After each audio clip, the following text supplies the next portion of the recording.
है, नया चैप्टर है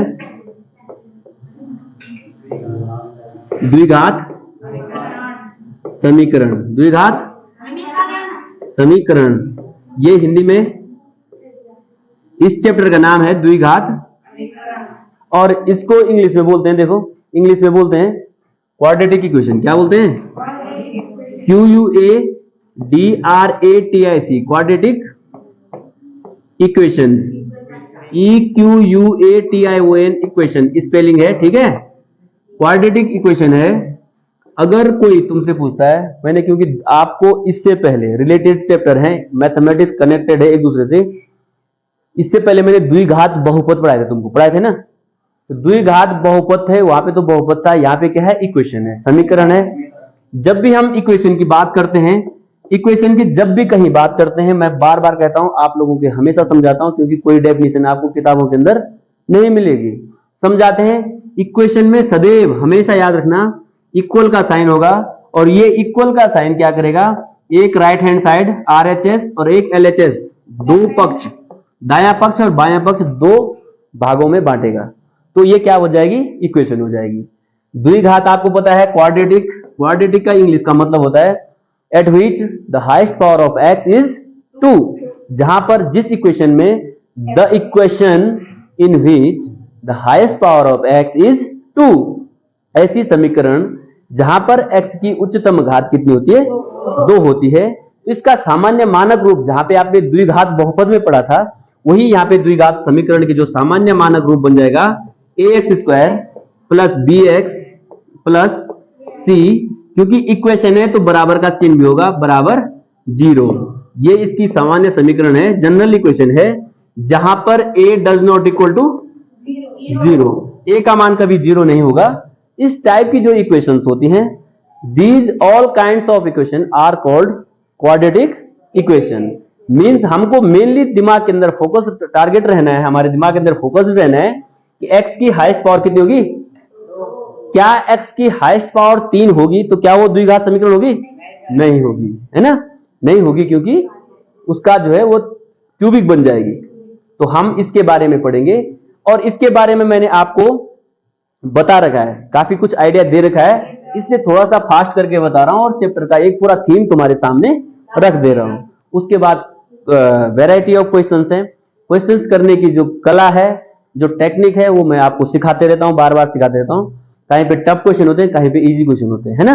तो देखो, आपको पता है ये ax² plus bx plus c, ये क्या है? द्विघात समीकरण, प्लस c, ये क्या है? द्विघात समीकरण है, बराबर 0, है ना।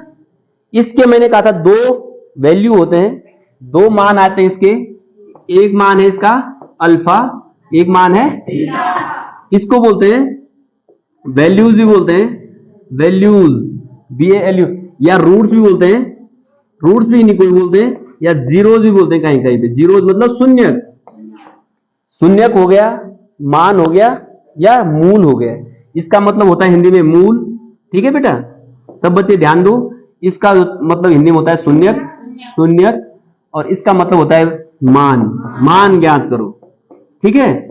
तो द्विघात समीकरण की, द्विघात समीकरण का मान ज्ञात करना है आपने, मतलब x का मान निकालना है। मतलब क्या है? x का मान ज्ञात करना होता है। समझ में आ गया सबके? सबके सबसे मेन चीज क्या होती है? x का मान होता है। और इसमें मैंने तुमको कहा है, यहां पे इस द्विघात समीकरण में a b c, ये क्या है? कोफिशिएंट है, a b c। c क्या है? कांस्टेंट। a और b, a x² का कोफिशिएंट और b x का, और इनके बीच में रिलेशन बता रहे हैं, ठीक है। मैं एक ये बता रहा हूं आपको, ठीक है। अब सबसे पहले जो हम इस पे पढ़ेंगे, सबसे पहले इसमें जो द्विघात समीकरण में सबसे पहले क्या पढ़ेंगे हम? सबसे पहले देखो टॉपिक, एक तो इसको how to solve, how to find the value of a quadratic equation, कैसे हम शून्यकों का मान निकालेंगे एक, और उनका नेचर, नेचर को बोलते हैं प्रकृति, है ना, जिसको हम बोलते हैं मूलों की प्रकृति, है ना, उनकी नेचर कैसा है, ठीक है। तो सबसे पहले मैं एक समीकरण लेता हूं, और उसके दो प्रकार के मेथड है यहाँ पे। क्वाड्रेटिक इक्वेशन को सॉल्व करने के दो मेथड है। कितने मेथड है? ax² प्लस bx, उसके बाद मैं नेचर बताऊंगा, ठीक है। Plus c is equal to 0। मैंने कहा दो मेथड है, एक मेथड है जिसका नाम बोलते हैं हम फैक्टराइजेशन मेथड, फैक्टराइजेशन मेथड, इनका मूल निकालने के लिए। ठीक है, एक तो ये वाला मेथड है, पहले मूल निकालेंगे, मूल निकालना सीखेंगे। दूसरा मेथड है जिसका नाम है, एक मैथमेटिशियन है जिनका नाम है Shri, CHSHRI DHA श्रीधरा, DHARA Shridharacharya, ACHARYA ये नाम है। ठीक है, श्रीधराचार्य मेथड, एक मैथमेटिशियन थे श्रीधराचार्य, उनका सूत्र था एक, उसके माध्यम से हम पढ़ेंगे, एक फैक्टराइजेशन मेथड के माध्यम से पढ़ेंगे। तो फैक्टराइजेशन का तो मैं आपको एग्जांपल के साथ जो है सॉल्व कराता हूं और करा रखा है, मूल कैसे निकालते हैं। लेकिन इस मेथड को बताता हूं मैं, श्रीधराचार्य मेथड में किसी क्वाड्रेटिक समीकरण का, द्विघात समीकरण का कैसे मान निकालते हैं। ठीक है, तो देखो श्रीधराचार्य मेथड के अनुसार x का जो मान निकालेंगे, क्योंकि दो मान आएंगे दो, तो जो x का मान निकालेंगे ABC तुमको पता है, तो माइनस का चिन्ह है, माइनस बी प्लस माइनस, क्योंकि एक बार प्लस में एक बार B square minus 4AC, B square minus 4AC upon 2a, क्या बोलेंगे इसको, 2 गुणा गया a। यहां से हम x का मान निकालेंगे, ये किसके अनुसार है, श्रीधराचार्य विधि के अनुसार, श्रीधराचार्य मेथड के अनुसार। ठीक है, विधि के x का मान हम ऐसे निकालेंगे। अभी हम एक क्वेश्चन लेंगे, उस क्वेश्चन पे मैं आपको सेट करा दूंगा। क्लियर है, क्लियर है इतना, सबके समझ में आ रहा है इतना, जो मैं बात कर रहा हूं सबके समझ में आ रही है, आ रही है, सब बच्चों की समझ में आ रही है। हाँ, तो देखो एक होता है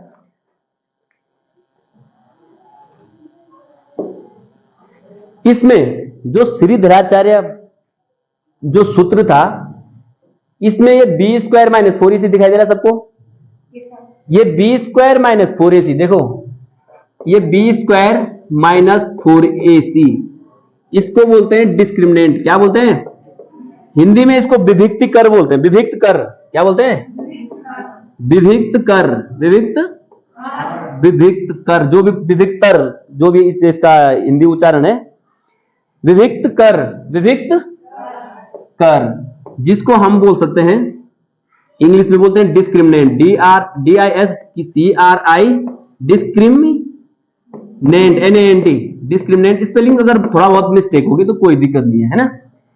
इंग्लिश में डिस्क्रिमिनेंट बोलते हैं और हिंदी में विभिक्त कर बोलते हैं। ठीक है, अब मैं इसका नेचर बता रहा हूं, नेचर ऑफ रूट्स, मूलों की प्रकृति। क्या बता रहा हूं मैं, मूलों की प्रकृति, जो प्रकृति कैसी होगी उनकी। ठीक है, सब बच्चे ध्यान से सुनना, इसको इंग्लिश में बोलते हैं, मूलों की प्रकृति को इंग्लिश बोलते हैं नेचर ऑफ रूट्स। क्या बोलते हैं, nature of roots, roots means मूल। ठीक है, अब देखो नेचर ऑफ रूट्स में याद रखना 3 तरीके के हैं, 3 नेचर हैं।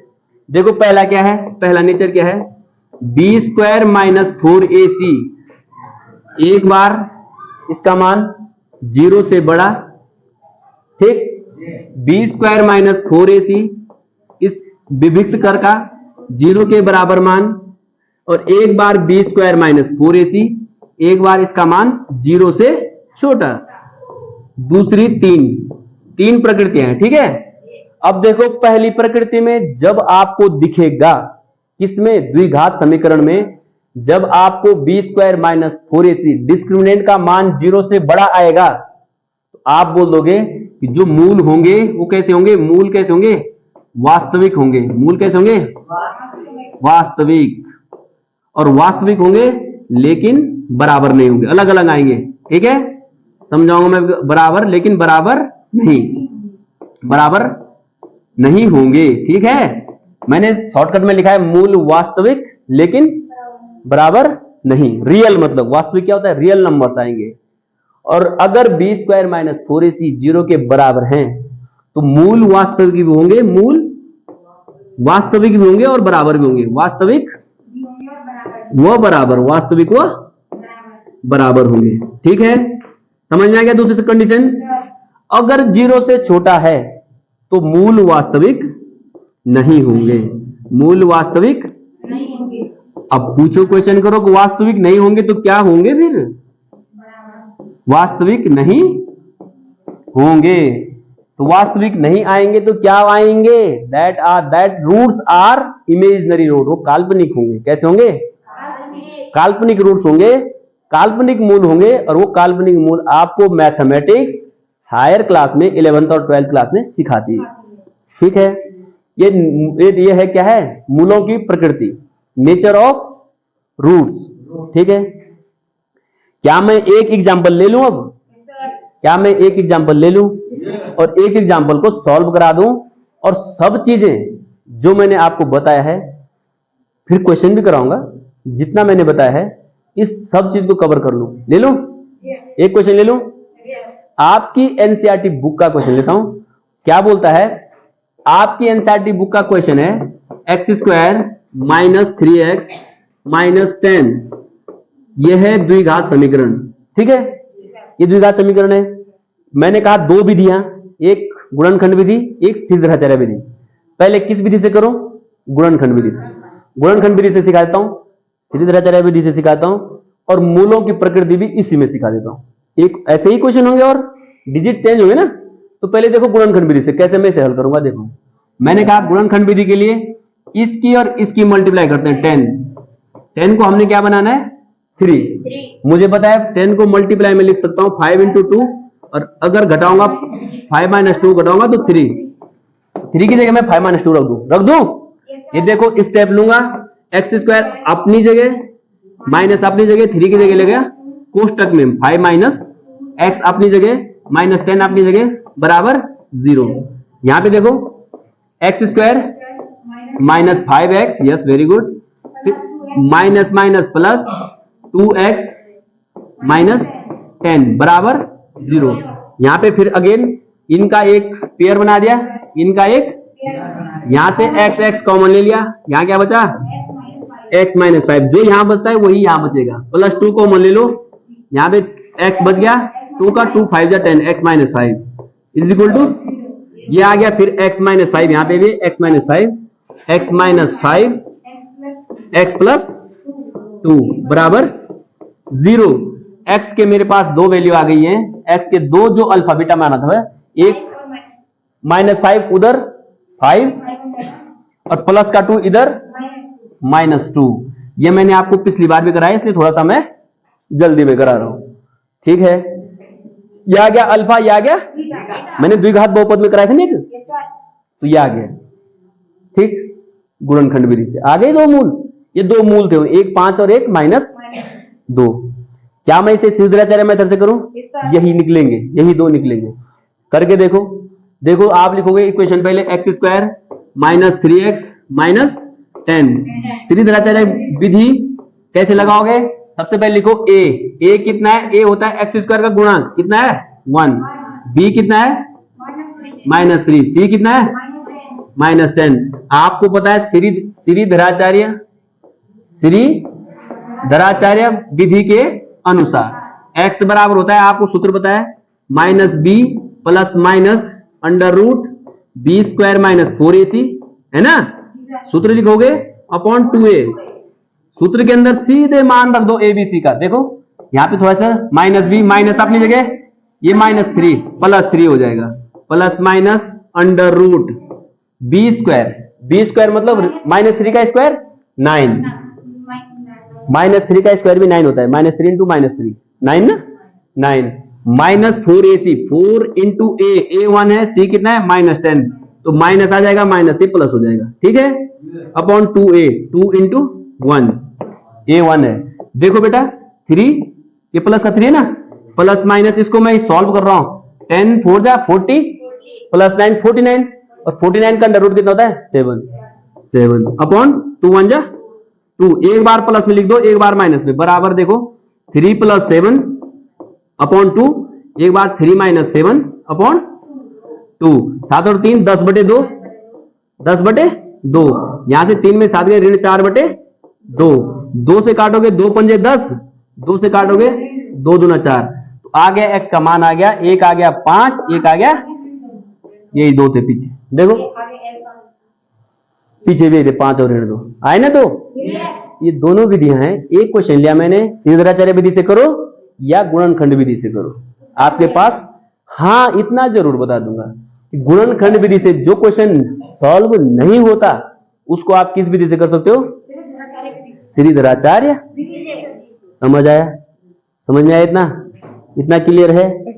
इतना समझ में आया सब बच्चों के?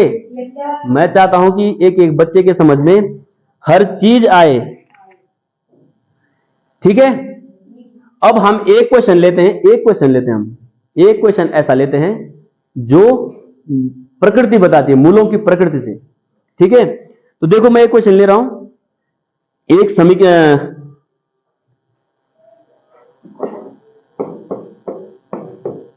ये द्विघात समीकरण है, ठीक है। सबके समझ में आ रहा है? जरा हम इसकी प्रकृति देखते हैं, मूलों की प्रकृति देखते हैं, इस कैसे मूल है। तो मुझे पता है, पहले हम सबसे पहले काम क्या करेंगे, ए बी सी। ए कितना है? 2। बी कितना है? -4। सी कितना है? 3। हम तुरंत क्या निकालेंगे? b² - 4ac बराबर b² मतलब -4 का स्क्वायर, ठीक है। -4a, a कितना है? 2, c कितना है? 3। देखते हैं -4 का स्क्वायर कितना होता है? 16। 4 2 जा 12, 4 2 8, 8 3 जा 24। 16 - 24, 16 - 24 कितना आ रहा है? -8 कितना आ रहा है? और -8 तो 0 से छोटा है, 0 से छोटा है ना। इसका मतलब जो इसके अल्फा बीटा मूल निकलेंगे, इस समीकरण के जो मूल निकलेंगे वो कैसे होंगे? वो वास्तविक नहीं होंगे, काल्पनिक होंगे। कैसे होंगे? इसका मतलब हम लिखेंगे वास्तविक नहीं होंगे। It means roots are not real, नहीं है वो काल्पनिक। देखो आप इस इक्वेशन को अगर आप सॉल्व करोगे ना, आप आगे सॉल्व नहीं कर पाओगे, क्योंकि उसमें पहले ही क्या आ रहा है? -8, 0 से छोटी वैल्यू आ रही है इसकी डिस्क्रिमिनेंट की, जो हमने डिस्क्रिमिनेंट निकाला है b² - 4ac। क्लियर है? इसके बाद मैं न्यूमेरिकल कराऊंगा आपके बुक के। ये चैप्टर का थीम था, जो हम चैप्टर के अंदर पढ़ते हैं, कॉन्सेप्ट पढ़ते हैं, कॉन्सेप्ट का ही गणित होता है। किसकी गणित होती है? कॉन्सेप्ट की गणित होती है, ठीक है। आपको इसको ध्यान से पढ़ना है। इसके बाद हम जो लगाएंगे क्वेश्चन लगाएंगे।